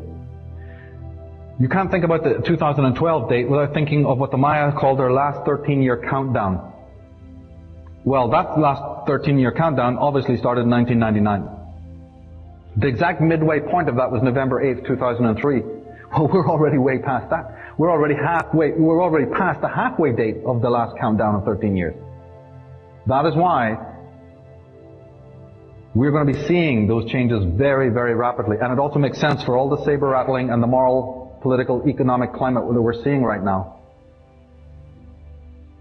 The Mayas called it the Age of Revealing. At sunrise on December 21st, 2012, for the first time in 26,000 years, the sun rises to conjunct the intersection of the Milky Way and the plane of the ecliptic. Okay, this is astrological jargon. If you're not familiar, just bear with us. This cosmic cross is considered to be an embodiment of the sacred tree, the tree of life, a tree remembered in all the world's spiritual traditions. Some observers say this alignment with the heart of the galaxy in 2012 will open a channel for cosmic energy to flow through the Earth, cleansing it and all that dwells upon it, raising it all to a higher level of vibration. In 2012, the plane of the solar system will line up exactly with the plane of our galaxy, the Milky Way. This cycle has taken 26,000 years to complete. The alignment was recorded by the Maya, whose calendar was said to arise from a phenomena referred to as the sacred tree. Is it any accident that the greatest humanitarians who've walked very close to humanity and who've loved us and tried to teach us this, all of this methodology and this message of psychic cleaning and the great Armageddon, that their movies should come back into vogue exactly after these periods, at the equinoxes and the solstices of the world? Is there any accident why those movies work on many levels? And how many secrets we're being told there about the great Armageddon and the fighting between the forces of light and darkness? One of the most other important events, which even precedes the 2012 date, is the coming of the planet Pluto across into the galactic center. Astrologically, Pluto, the planet of destruction, or if you prefer, deconstruction, and radical change, will be crossing galactic center and channeling that energy from the central sun. All planets are like little lenses, right? It's not so much that the planet generates energy itself, it channels energy from what is known as galactic center, where all the spiritual energy comes. And the planets that move in front of that locus focus cosmic energy in different ways, just like you put different filters in front of the lights. Mercury has just been crossing the meridian. When Pluto crosses the meridian, and Pluto is the channeler for the galactic center's energy, you're going to feel it. Right? You don't feel the sun so much, and you don't feel the Mercury and the smaller planets. You're going to feel this. It takes about 250 years for Pluto to complete one circuit of the zodiac, or 12 signs. Pluto is presently approximately about 24 degrees of Sagittarius. When it moves into Capricorn, the sign of order and government, it brings cataclysmic upheavals and exposure of all corruption in order to restore harmony and a higher way of being. The individual lives will be dramatically transformed. Pluto brings in deep cleansing cycle to the psyche of human beings. From Robert Hand, the great philosopher, the great astrologer, he says the nature of Pluto is similar to that of the Hindu god Shiva. Pluto usually begins by breaking down a structure, then creates a new one in its place. The entire cycle of death, destruction, and renovation is accompanied by tremendous powers, for Pluto is not a mild or even very subtle planetary influence. It brings decay at one level or another. It also rules the death and regeneration of the self, as old aspects of your life pass away. Pluto does not represent death in the literal sense. Instead, it refers to a metaphorical death, something that just ceases to be. Well, that entity, that compulsion within the psyche that the planets represent, is moving into prime position. Now, the dark side, or the perverse manifestation, because every symbol, every planetary influence, you see, has a positive and a negative side. Its perverse manifestation is in the unhealthy obsessions with death, perverse sex, and with breaking taboos, etc. The media is co-opting this and is already serving this aspect. Those forensic shows, right? Digging up corpses, CSI, looking beneath the surface, you see, wondering how things tick, infatuation with the body and its biology, and corpses and rotting stuff. Something wrong with it. It's part of a Plutonic archetype. Those reality shows and TV shows, they're co-opting it. They're ahead of us, you see. They know what's coming. And they're warming us up with the new mythography. But basically, Pluto draws attention to all the unhealthy aspects of life, psychologically and socially. It brings upheaval and drags down the masks and deposes false icons and gods. All that exposure that's happening with Michael Jackson and Martha Stewart and whatnot. Why do you think that's happening? because the masks are coming down. Now it's going to shock both the antagonists and the protagonists. I assume you're protagonists. Well, I'm here to tell you that you better know what's going to be happening to those you have intimate connections with, and intimate relationships and so on.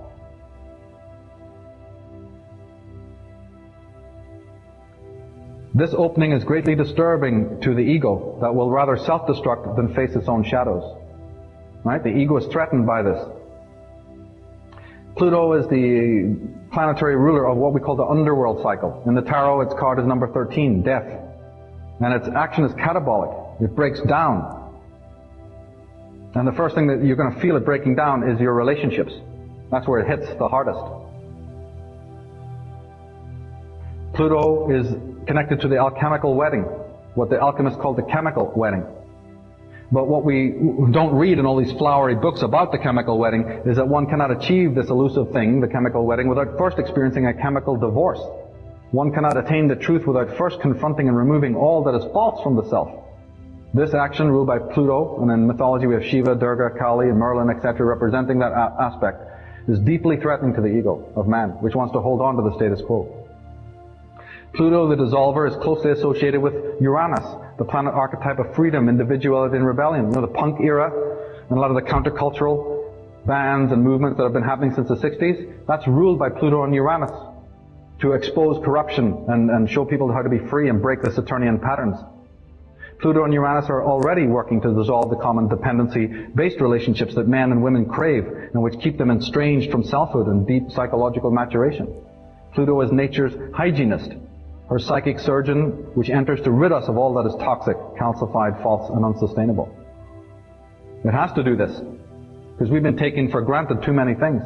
You know, when the safety net is removed from beneath your feet as you cross the tightrope, how reverently you now walk that tightrope that you took. How reverently every step is taken. That's what's happening. The ladders are being pulled up on the middle class right now. Pluto in ancient world was actually Shiva. There's no difference. But what you haven't been told is that Shiva equals the Holy Spirit. My work goes into this. That they have their trinity of Brahma, Vishnu, and Shiva, right? God, Son, Holy Spirit. Well, Shiva is the part that corresponds in the Hindu trinity to the Holy Spirit. So it's coming in, ladies and gentlemen. It's not Pluto, some archetype, some planet you needn't worry about.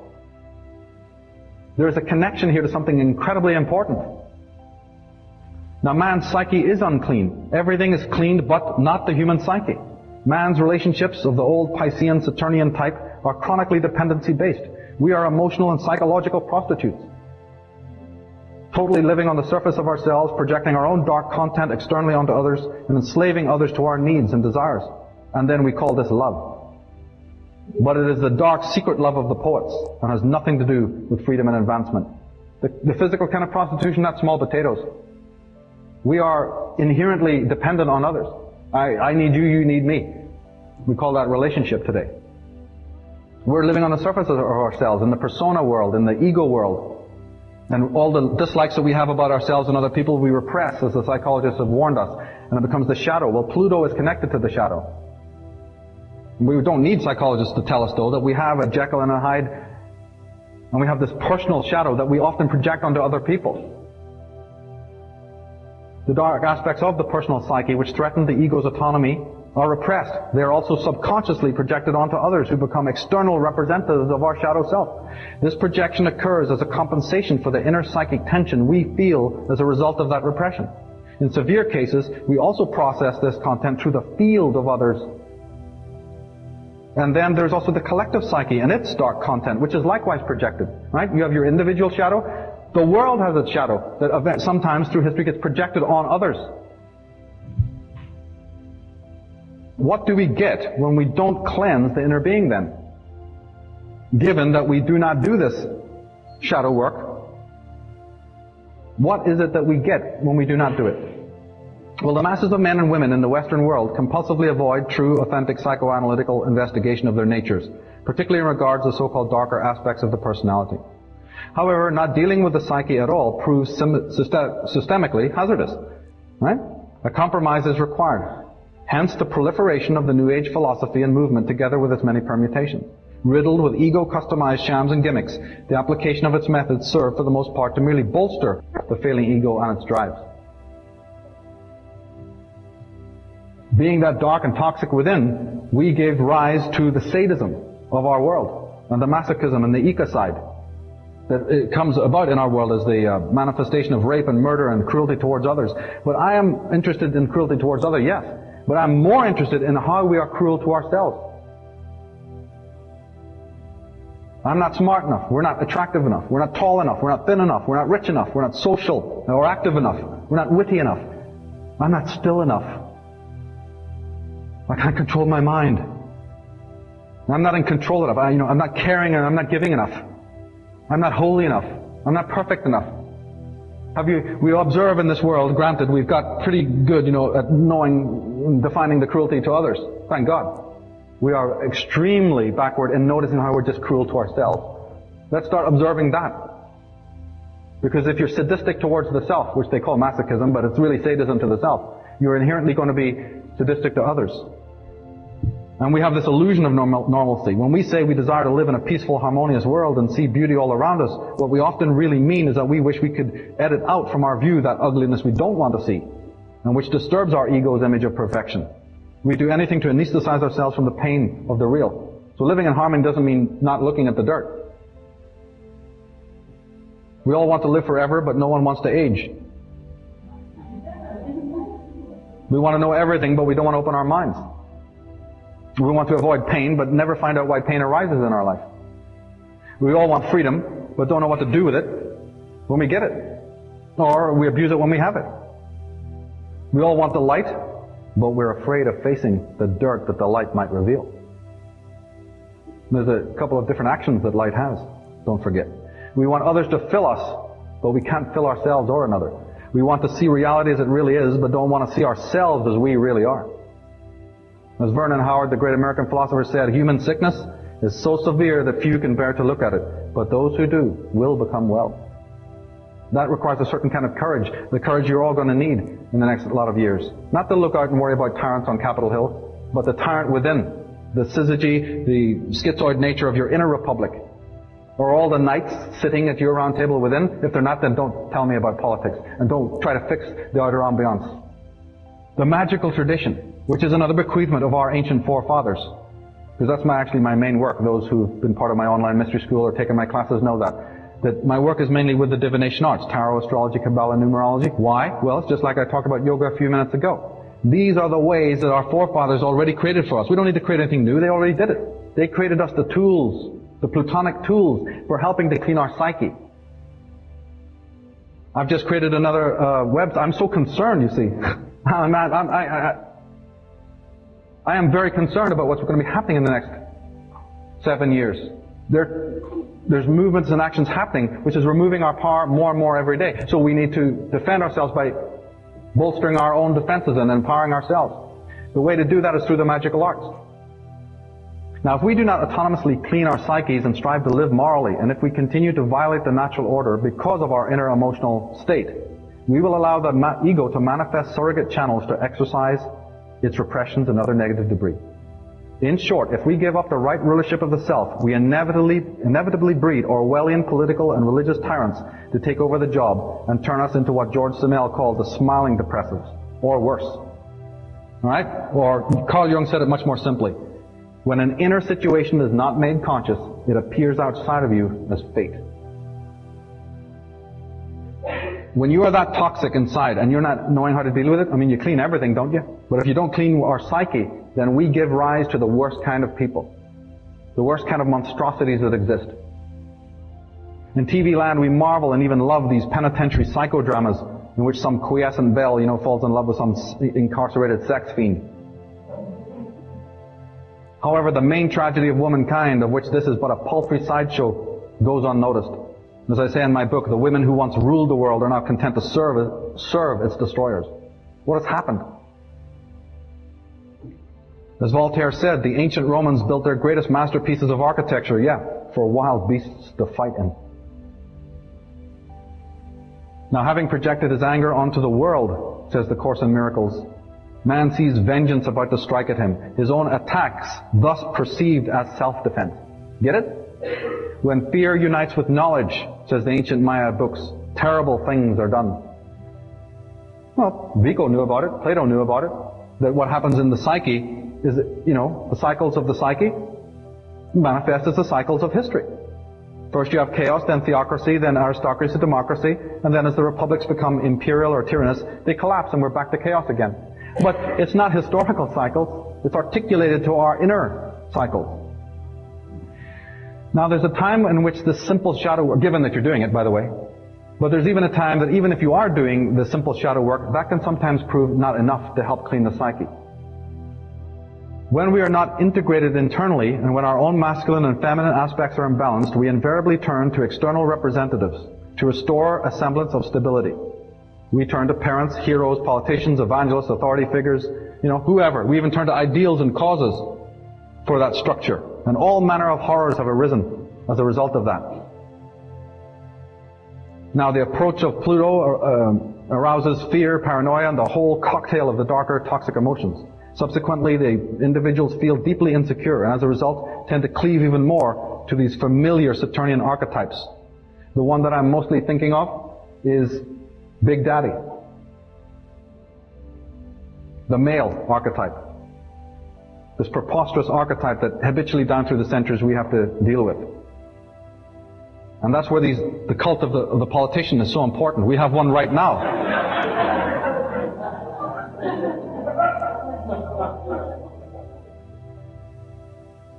Let's note, ladies and gentlemen, the language. We're told there's a war on terror. Well, maybe it's the English in me, but the word terrorist and the word terrorism are very different than the word terror. There is a war on terror, all right, but it's of a psychological nature rather than a political one. So when you find yourself in a climate of atrocity and terror, find out what's happening inside your own self that's causing that into existence. And we know, as we've been looking at it, that this archetype of the father figure is nothing more than a rescripting of the old God lie from Jehovah. The concept is that you do not find vultures and carrion crows sitting in a Japanese tea garden. Right? Well, that's what these creatures are. So therefore, don't you see what they're doing? How wonderful to create an ambiance in the world full of mayhem, toxicity, cruelty, injustice. Because that's what they are inside. And you like your outward, you feel comfortable, don't you? In the ambiance that suits you. So a world of foment and all of us strangling and murdering each other. That's the world that they want to create for themselves. And America is very good at it. The normal round of warfare after World War II is a startling catalogue of atrocity. And archaeology supports the view that warfare is a development of only the past 10,000 years. The combined military expenditures of all the world's governments in 1987 were so large that all of the social programs of the United Nations could be financed for 300 years. And you're wondering why people are starving and we can't fix poverty.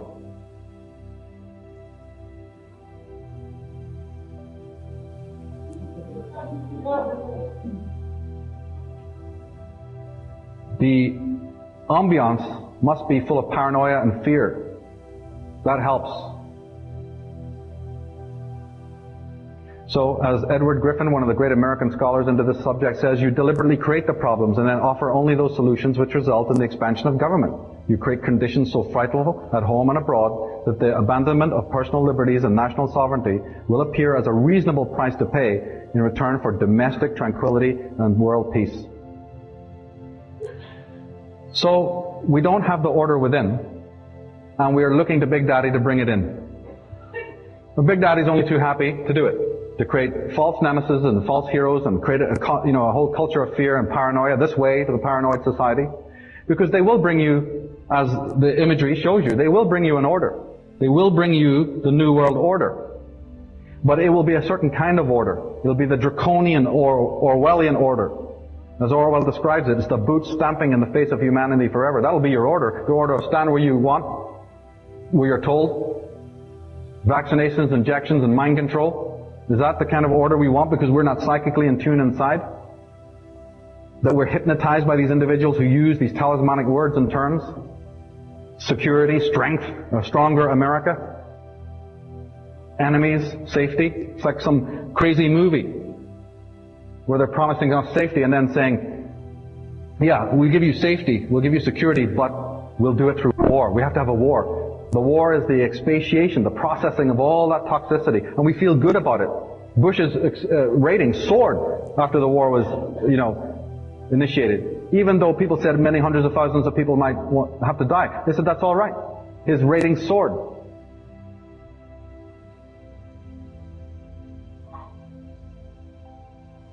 We have more to share with you, ladies and gentlemen, but we have to pause now. So in doing that, let me just thank you again for being here, for lending your time and your energy to our cause.